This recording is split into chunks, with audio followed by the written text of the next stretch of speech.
늘 그렇지만 새해 증시 전망도 크게 엇갈립니다. 지난주 후반이죠. 미 증시의 회복세가 올해 전망을 비교적 밝게 만들어준다. 이런 분석이 있는 반면에 아니다. 경기 침체 우려로 낙관론은 설당이 없다. 이런 의견도 있는데요. 한지영 키움증권 투자전략팀 연구원 모시고 올해 증시의 방향성 짚어보겠습니다. 연구원님 어서 오십시오. 네, 안녕하십니까. 네. 오늘 이게 주가 큰 폭으로 올랐네요. 네, 지난 주말 뉴욕 증시가 반등을 했습니다만 맞습니다. 네. 반등했는데 그렇게 큰 호재가 없었던 것 같은데 왜 이런 겁니까? 우선 네, 생각보다 오늘 되게 세게 조금 올랐다라고 보시면 될 것 같고요. 먼저 제 말씀을 드리기 앞서서 올해 증시 아까 설명해 주신 부분 중 하나가 낙관론이 설당이 없다라고 이야기를 주셨는데 한쪽 편에서. 그렇죠. 네. 이거는 반대로도 지금 비관론이 설당도 그렇게 크지는 않아요. 이게 무슨 말이냐? 비관론 설당이 없다. 네. 왜 그래요? 그만큼 웬만한 악재들은 지난해 저희가 코스피가 거의 20% 이상 빠지면서 반영을 했고 더 이상 나빠질 여지가 크지 않다라는 것이 올해 증시의 출발점으로 보시면 될 것 같아요. 지난 연말만 해도 그렇죠. 비관론이 굉장히 팽배했던 것 같은데 불과 얼마 서 이렇게 분위기가 바뀌는 거예요. 네, 맞습니다. 왜냐하면 12월 달 연말만 해도 그 코스피가 거의 10% 정도 주가가 또 빠졌었거든요. 그리고 지수가 한 달에 10% 이상 빠지는 거는 정말 흔치 않은 일들입니다. 그래서 그 과정에서 올해 우리가 예상할 수 있는 비관적인 재료들, 악재들은 상당 부분 소화를 했다라고 보시면 될 것 같고요. 이제 새해로 넘어가면서 사실상 어떻게 보면은 새로운 출발?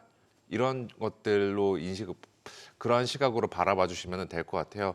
그래서 이제 본론으로 앞서서 미국 증시 반등했고 반등의 배경을 보면은 고용 지표는 생각보다 잘 나왔어요. 고용 지표가 잘 나왔어요. 그래서 고용 실업률 같은 경우도 11월 달에 3.7%였는데 3.5%로 내려왔고 더 떨어졌어요. 또 비농업부문 신규 고용 창출 건수도 시장에서는 20만 건에 그칠 것으로 예상했는데 22.3만 건을 기록했고 그렇게 되면은 저희가 지난주까지만 해도 금요일 이전까지만 했던 그 주식을 움직이는 논리는 바로 다음과 같았습니다. 어떤 거였냐면은 야, 고용이 이렇게 좋은데 미국 경제 버틸 수 있고 연준도 금리 인상 계속해도 되는 명분 있지 않아? 그렇죠. 정당성 있지 않아? 이 논리가 충분히 작용을 했었는데 신기하게도 금요일 날에는 고용보다는 임금 상승률에 주목을 했습니다. 임금 상승률. 네, 저희들의 연봉 인상률로 보시면 될 것 같죠. 그래서 임금 상승률이 생각보다 많이 안 높게 나오니까 이제 많은 투자자들이 이론에서 그래요. 어떤 거냐? 고용 잘 나온 거 오케이. 그런데 임금 상승률은 둔화가 되네. 그리고 임금 상승률은 미국의 전반적인 인플레이션에 영향을 미치니까 이거를 종합해 보면은 물가는 내려간다. 연준은 금리 인상 더 세게 안 한다. 세게 안 한다. 그러니까 주식 시장에 긍정적이다. 이 논리가 기제가 작용하면서 미국 증시가 급등을 했다라고 보시면 될 것 같고요. 오늘 우리나라 증시도 올랐던 것들 장 초반부터 분위기 좋게 출발을 했던 배경도 역시나 이제 미국발 호재에서 기인을 한다라고 생각을 하고 있습니다. 파월 의장은 증시가 오르는 걸 싫어한다. 왜냐하면 오르면 이 소비가 늘어날 수 있어서 인플레를 잡는 데 부담이기 때문에 오르는 걸 싫어한다고 그러는데 우리가 너무 낙관론에 좀 취해 있는 게 아닌가, 불과 하루 이틀이긴 합니다만. 그렇죠. 그런데 지수대를 보면은 이제 곧 이제 2,350 이제 올라온 거니까 여전히 연저점을 좀 테스트하고 있는 국면으로 보시면 될 것 같아요. 그래서 더 이상 저희가 말씀을 드리는 거는 제가 다음 주 주가나 다음 달 주가를 정확히 지수 하단 정확히 예견을 할 수는 없지만 1년 뒤 혹은 2년 뒤의 주가 레벨을 보면은 지금보다는 높은 레벨에 있을 확률이 굉장히 높다라는 거죠. 크다라는 1년 거죠. 뒤 주가는 지금보다 높은 곳에 있을 확률이 좀 더 크다. 네, 그래서 중간중간 저희가 위험 관리도 해야 되고 또 조심을 해야 하는 구간이 1월 달에도 출연을 할 거지만 굳이 여기서 매도로 대응하는 것은 그렇게 효용이 크지 않다. 이 정도로 좀 생각을 해주시면 될 것 같습니다. 네, 지금 임금 상승률 둔화, 미국의 둔화로 이제 인플레가 좀 정점을 지나가고 압력이 줄어든다 이렇게 보지만 그래도 역시 연준이 올 들어서 두세 차례 더 금리를 올릴 것으로 지금 보고 있잖아요. 그렇게 올리면 경기 침체가 이제 본격화될 거니까 다시 이제 더 하락선이 낮아질 거다, 바닥이 더 떨어질 거다. 이런 이제 비관론이 제가 있다고 조금 말씀을 드렸는데 그런 의견이 좀 소수 의견입니까 지금 그러면? 아니 그게 아직까지는 지금 거의 뭐 다수 의견으로 보시면 될 것 같아요. 그런데 이게 증시 입장에서는 나쁘지 그렇게 악재가 되기 어렵다라고 볼 수 있는 것도 모두가 다 비관적인 것들을 전망을 하고 그것들을 주가에 작년부터 계단식 하락 계속 반영을 해오다 보니까 네. 이제 현상 실물 경제 입장에서는 아직 나빠질 여지가 많지만 주식 시장은 항상 경제보다 빨리 움직이잖아요. 선행하는 측면이 있잖아요. 이미 많은 부분을 반영을 했다. 이렇게 좀 이해를 하시면 될 것 같습니다. 악재가 많이 반영이 돼 있다. 네. 지금 미연준의 기준금리가 4.5%죠. 맞습니다. 네. 결국 올해는 5%는 지금 훌쩍 넘어갈 것으로 보시나요? 거의 5%에서 혹은 5.25%로 될 것으로 보고 있고요. 또 금리나 시점 같은 경우는 12월 말, 12월 FOMC에서 금리 인하를 단행을 할 가능성이 유력합니다. 올해 마지막 네, 달에. 맞습니다. 물론 이제 지난주에 공개된 연준의 12월 FOMC 의사록에서는 올해 금리 인하 어림도 없다 이렇게 거의 못을 박았는데 네. 그들도 사람입니다. 그들도 데이터를 보면서 움직이고 지금은 시장이 연준이 그렇게 좀 매파적으로 세게 나가는 것도 저는 개인적으로 약간의 그 포커를 칠 때 블러핑의 성격도 있는 것 같아요. 그래요? 예, 왜 연준이 시장이 계속 긴축의 메시지를 세게 보내냐면은 이번 12월 FOMC 의사록에 그 힌트가 나옵니다. 어떠한 힌트가 나왔냐? 그 문장을 제가 좀 요약해서 말씀을 드리면은 대중들이 연준의 정책에 대해서 오해를 하게 되면은 연준이 인플레이션을 잡기 위한 노력이 수포로 돌아갈 수 있다. 이러한 식으로 이야기를 했습니다. 그래서 연준도 속으로는 지금 물가가 내려가고 있고 경기가 둔화되고 있기 때문에 금리 인상을 더 세게 하기 싫은데 주식시장이나 채권시장이나 금융시장 참여자들은 야 연준 공격적으로 완화할 거야. 이런 식으로 좀 과도하게 반영을 하다 보니까 그들 입장에서는 약간은 브레이크를 걸어준다라고 보시면 될 것 같죠. 네. 그래서 12월 FOMC 다분히 매파적이었지만 저희가 앞으로 연준에 대해서 지나친 고강도 긴축 우려는 지양할 필요가 있다. 이렇게 말씀을 드리겠습니다. 올해 미국 증시의 어떤 한 해 흐름은 어떻게 전망하세요?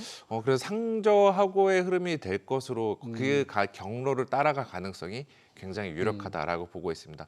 상반기 때는 특히나 저는 1분기만 좀 이악 물고 잘 버티면은 괜찮을 것 같다라고 보고 있는데 1분기가 중요한 이유는 1분기 때 미국 경제나 전 세계 경제가 침체에 빠지냐 그리고 침체에 빠진다면은 과연 강도 높은 깊은 침체로 갈 거냐 얕은 침체로 갈 거냐 이거를 판가름하는 게 시장에서 의견 지치를 보고 판정승을 누가 하는지 결정하는 게 1분기가 될 것 같습니다. 침체로 갈 가능성이 있는데 어느 정도 침체될 거냐를 그렇죠. 1분기 확인해 볼 수 있겠다. 그거를 확인만 되면은 증시 입장에서는 그때가 거의 바닥 시점이다라고 볼 수가 있고요.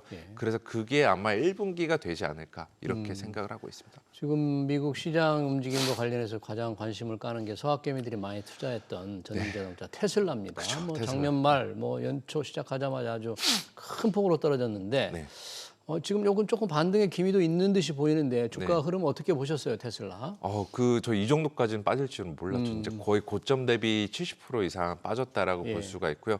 물론 금요일에 조금 이제 반등을 크게 하긴 했지만 그간에 빠졌던 거에 비하면은 이게 본격적인 추세 반전이라고 보기는 어렵다라고 생각을 하고 있고요. 대신에 지금 이제 $100 초반대인데 지금 구간에서는 팔아봤자 그렇게 실익은 크지 않고요. 오히려 신규 진입을 고려하신 분들에게는 좋은 기회가 될 것 같아요. 그리고 테슬라 같은 경우는 지금 리스크가 크게 두 가지 있습니다. 네, 뭔가요? 첫 번째로는 그 시장 전반적으로 같이 영향을 받는 거. 무슨 전기차 말이냐? 전체적으로?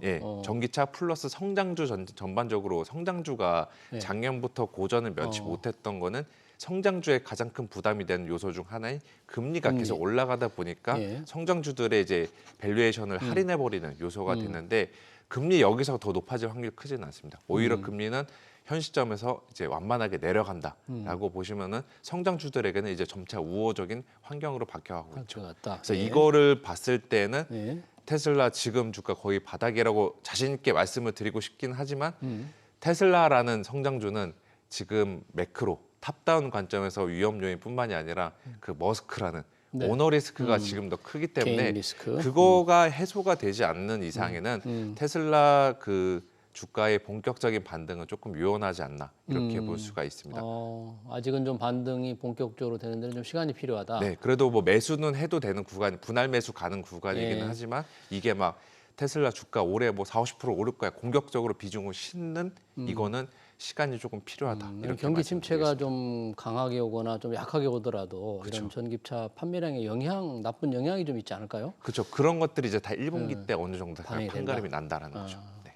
미국 시장에 투자하는 서학개미들 네. 어떤 시장을 조금 상저하고로 간다면 어떤 부분이 조금 주도할 것 같습니까? 지금 그러니까 작년부터 이제 거의 1년 반 동안에는 가치주들 그리고 또 인플레이션 수혜주들, 뭐 에너지 이런 주들이 시장을 주도했고 그들이 사실상 주도주였는데 예. 다우만 해도 거의 사실상 3대 지수 중에 주도 지수로 부상을 오랜만에 했습니다. 그리고 올해 같은 경우는 다시 한번 이제 S&P 500이나 나스닥 같이 성장주들이 상대적으로 많이 포진해 있는 이 지수가 다시 좀 각광을 받을 것으로 생각을 하고 있고요. 성장주들의 각광을 받을 수 있다. 연말까지 길게 놓고 봤을 때 길게 봤을 때 네, 그렇죠. 성장주들이 각광을 받을 수 있다라고 말씀을 드리는 것도 금리가 내려간다라는 거. 또 연말부터는 연준의 금리 인하, 또 정부들이 재정 정책을 통한 부양책 시행 이러한 것들이 이제 주가에도 반영되기 시작하면서 긍정적인 흐름을 만들 것으로 예상을 하고 있고요. 또 미국 같은 경우는 성장주 내에서도 그 인프라 쪽도 요즘에 좀 매력적인 인프라 네. 관련주들 그 건자재 쪽이나 건설 기계 쪽이나 이쪽 업종들도 상대적으로 성장도 나오고 또 인플레이션에 대한 수혜도 받고 지금 바이든 정부의 인플레이션 감축 법안에 대한 혜택을 누릴 수 있는 이러한 업종들이기 때문에 미국 주식에 투자하시는 분들이라면은 비단 뭐 빅테크 저희가 흔히 아는 성장주들 말고도 이렇게 인프라 관련주들 혹은 관련 ETF에도 관심을 가져보시면은 좋은 기회가 생기지 않을까 이렇게 생각을 보통 하고 이게 있습니다. 상황이 이제 경기 침체가 어려울 때는 네. 뭔가 이게 본질적으로 좀 가치가 가격 네. 제품의 어떤 경쟁력 대비 가격이 좀 많이 싸진 좀 네네. 가치주를 조금 주목하라 뭐 이런 얘기들도 많이 하는데 그래도 성장주에 좀 빛이 들 것 같긴 하다 그런 얘기인가요? 그렇죠. 아직? 지금 가치주는 지금은 차익 실현을 하는 구간이 조금 맞지 않을까 이렇게 생각하고 그래요? 있습니다. 네. 자 그렇긴 한데 주가가 오르더라도 미국의 주식에 투자한다면 달러 가치가 떨어질 그런 추세잖아요. 그럼 달러 가치가 떨어지면 네. 아무리 평가 주식을 잘 투자해서 이익이 나더라도 환차손이 좀 많이 나지 않을까요? 좀 위험하지 상황 아닙니까? 예, 그렇게 맞죠. 그런데 뭐 작년처럼 환차손이 큰 폭으로 나는 구간은 아니라고 보시면 될 것 그래요? 같아요. 원달러 환율이나 달러와 그 지수 자체나 전체적으로 방향성은 보합 수준에서 움직이지 않을까. 만약에 빠지더라도 약하게 빠지는 이러한 수준으로 진행이 될 것 같습니다. 예, 그러니까 환차손이 그렇게 크게 투자 네. 결정을 좌우할 변수는 안 될 것이다. 네, 맞습니다. 그렇게 봐야 되겠네요. 자, 국내 시장으로 와보겠습니다. 뭐 늘 관심 많은 지금 반도체주입니다. 삼성전자, SK 하이닉스 정말 죽을 수다가 네. 실적 발표, 4분기 실적 발표하고 나니까 조금 오르는데 네. 뭐 주가 회복은 하반기쯤 돼야 된다 이런 전망이 많았는데 우리 팀장님 어떻게 보십니까? 예, 뭐 저도 금요일 날이랑 오늘 삼성전자, SK 하이닉스 이 반도체주 주가 반응이 굉장히 좀 흥미로웠습니다.